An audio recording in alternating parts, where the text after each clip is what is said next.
Magandang araw! Kumusta ka? Alam kong hindi ka na makapaghintay na magkaroon ng bagong kaalaman tungkol sa nakaraan.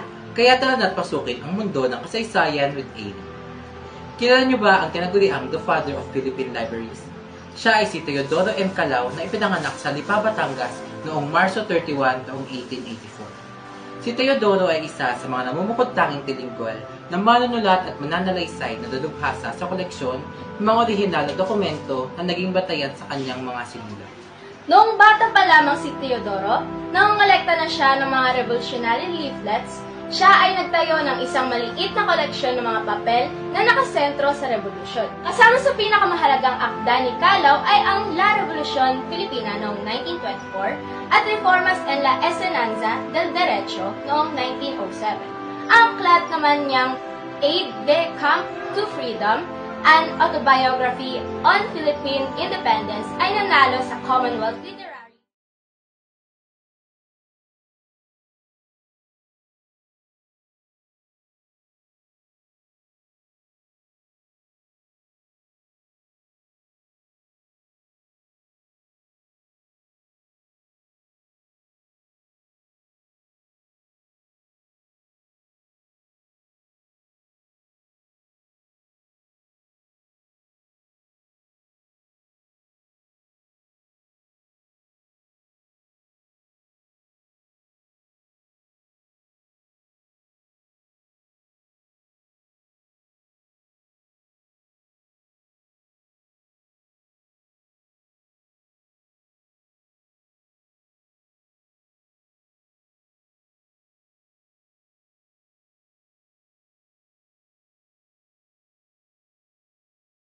Commission of the Philippines, ipinangalan ang state na ito sa kanya bilang pagkilala sa kanyang kontribusyon para sa kasaysayan ng ating bansa.